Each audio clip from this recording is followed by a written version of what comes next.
Hello friends, क्या आप conceive नहीं कर पा रही हैं? आपको कंसीव करने में प्रॉब्लम हो रही है? अगर आप कंसीव करना चाहती हैं तो आपको कब संबंध बनाना चाहिए, रिलेशन कब बनाना चाहिए, कब कब इंटीमेट होने से आपको कंसीव हो जाता है, यानी कि आप प्रेग्नेंट हो जाती है। इस वीडियो में आज आपको ये सभी चीजें बताने जा रही हूँ। चैनल पर पहली बार आए हैं, वीडियो को लाइक करना और चैनल को सब्सक्राइब करना बिल्कुल ना भूलें। तो मैं हूं निदा और आज हम बात कर रहे हैं कंसीव करने के लिए आपको कब इंटीमेट होना है और कब नहीं होना है। तो देखिए, सबसे पहले हमारे लिए ये जानना बहुत जरूरी है, जो भी लेडीज कंसीव करना चाहती हैं, कि उनकी जो पीरियड साइकिल है वो कितने दिन की है। देखिए, पीरियड साइकिल से मेरा मतलब ये है कि आपको पीरियड्स जो है वो कितने दिन में आ जाते हैं। यानी कि देखिए, हर किसी की पीरियड साइकिल अलग अलग होती है। किसी की पीरियड साइकिल 28 डेज की होती है, किसी की 30 डेज की होती है, किसी की 35 डेज की होती है, किसी किसी को 27 डेज में भी पीरियड्स आ जाते हैं। तो ये नॉर्मल पीरियड साइकिल है। इसके अलावा अगर आपको 35 डेज से अबव यानी कि ज्यादा टाइम में अगर पीरियड्स आ रहे हैं, यानी कि 40 डेज में आ रहे हैं, 45 डेज में आ रहे हैं, या फिर आपको 15 डेज में पीरियड्स आ जाते हैं, तो इसे इरेगुलर पीरियड साइकिल बोला जाता है। अब आपको पीरियड साइकिल तो समझ में आ गई कि पीरियड साइकिल कितने दिन की होती है और क्या होता है। पीरियड साइकिल आपको समझ में आ गई। अब पीरियड साइकिल के बाद दूसरा नंबर हमारा आता है, हमें समझना बहुत जरूरी है, ओवुलेशन। देखिए, ओवुलेशन से मेरा मतलब है हर लेडी में ओवरी से हर महीने एग रिलीज होता है। वो एग आपका 24 आवर्स के लिए ही जिंदा रहता है। अब ये कैसे पता चलेगा कि वो कब रिलीज हो रहा है, हमें कैसे पता चलेगा? तो देखिए, इसके लिए वैसे किट भी आती हैं, आप किट से, लेकिन पता कैसे करें कि ये कब आएगा महीने में? तो इसके लिए मैं आपको उपाय बताऊंगी। आपकी मान लीजिए अगर 28 डेज की पीरियड साइकिल है या फिर आपकी 30 डेज की पीरियड साइकिल है। अब मान लेते हैं अगर आपको 1 तारीख को पीरियड आ रहा है, तो आपको कैसे पता लगाना है कि आपका ओवुलेशन टाइम कब है, यानी कि आपका एग कब रिलीज हो रहा है। तो आपको क्या है, मान लीजिए आपको 1 तारीख को पीरियड आता है, तो आपको एक जो फर्स्ट डे, जिस दिन आपको पीरियड आ रहा है उस दिन को आपको फर्स्ट डे काउंट करना है। उस दिन के बाद से आपको 14 डे काउंट करने हैं। जिस दिन आपका 14 डे आ रहा है उस दिन आपको इंटीमेट होना है।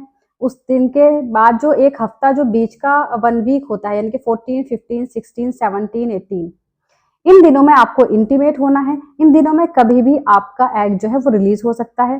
देखिए, इन दिनों में आप इंटीमेट होंगी तो इससे क्या होता है, आपकी बॉडी में एग तो सिर्फ 24 आवर के जिंदा रहता है। अगर आप 14 डेज से पहले भी, यानी कि 12 या 13 डेज के पीरियड होने के 12 या 13 डेज में भी अगर आप इंटीमेट होती हैं, तो उसमें क्या होता है, जो स्पर्म होते हैं, स्पर्म का जो लाइफ स्पैन है वो क्या होता है, स्पर्म आपका बॉडी के अंदर जाकर के 3 to 4 डेज तक जिंदा रह सकता है। अगर आप इंटीमेट हुई है तो आपके अंदर 2 से 3 से 4 दिन तक आपके अंदर स्पर्म रहता ही रहता है। तो आप आसानी से ये चीजें देख सकती हैं आपको इंटीमेट कब होना है। और मैंने आपको बताया है, आपके ओवुलेशन टाइम पर आपको इंटीमेट होना है। उस टाइम पर जब एग रिलीज होगा, ऑलरेडी आपकी बॉडी में स्पर्म होगा ही, तो आप आसानी से कंसीव कर सकती हैं। तो ये तो हो गया, जिनकी पीरियड साइकिल रेगुलर है वो अपना ओवुलेशन आसानी से निकाल सकते हैं। यानी कि 30 डेज की पीरियड साइकिल है तो आपको 30 डेज में से 15 डेज 14 डेज माइनस करके जो आपके डेज आ रहे हैं, 1 वीक जो बीच का आएगा उसमें आपको इंटीमेट होना है।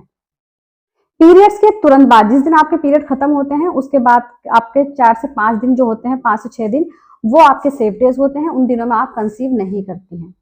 इसके अलावा उन 5 दिनों के बाद में जो आपके डेज शुरू होते हैं वो आपके फर्टाइल डेज बोले जाते हैं। जिन दिनों में आपका एग रिलीज होता है उसको बोलते हैं फर्टाइल डेज। तो इन दिनों में आप आसानी से इंटीमेट होती हैं और आसानी से आप कंसीव कर सकती हैं, क्योंकि उस टाइम पर आपका एग रिलीज होता है। अब ये बात अगर मैं करूं तो ये तो है नॉर्मल, जो जिनकी पीरियड साइकिल रेगुलर है।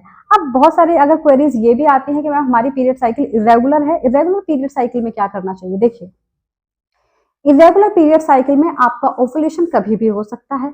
अब उसमें ये नहीं पता लगाया जा सकता है कि आपका ओवुलेशन 14 डेज में ही होगा, क्योंकि देखिए हर किसी की पीरियड साइकिल, वही मैंने आपको बोला, जिनको पता है उनका ओवुलेशन आप आसानी से निकाल सकते हैं, लेकिन जिनको नहीं पता है वो कभी भी इंटीमेट होंगे तो उनका पता नहीं होता है ओवुलेशन कब हो जाए, तो आप कभी भी कंसीव कर सकती हैं। तो आपको ये पता होना जरूरी है। दूसरी चीज आपको मैंने बता दिया है कब इंटीमेट होने से और कब आपके सेफ डेज हैं। पीरियड्स खत्म होने के तुरंत बाद के जो 5-6 डेज होते हैं वो आपके सेफ डेज होते हैं। उन दिनों में आप कंसीव नहीं करती हैं।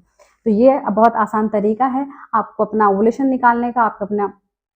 इसके अलावा जब आप इंटीमेट हो, देखिए कंसीव करने के बाद भी आपको कुछ सिम्टम्स नजर आते हैं। जैसे आप प्रेग्नेंट होती हैं तो आपकी बॉडी में काफी सारे चेंजेस आते हैं, जैसे आपकी ब्रेस्ट में टेंडरनेस, आपके ब्रेस्ट में बहुत भारीपन फील होता है, आपको लूज मोशन या फिर कॉन्स्टिपेशन की प्रॉब्लम हो जाती है जब आप कंसीव करती हैं, क्योंकि कंसीव करने पर आपके हॉर्मोन्स का बहुत ज़्यादा फ्लक्चुएशन होता है, जिसकी वजह से आपकी बॉडी में काफ़ी सारे चेंजेस आते हैं।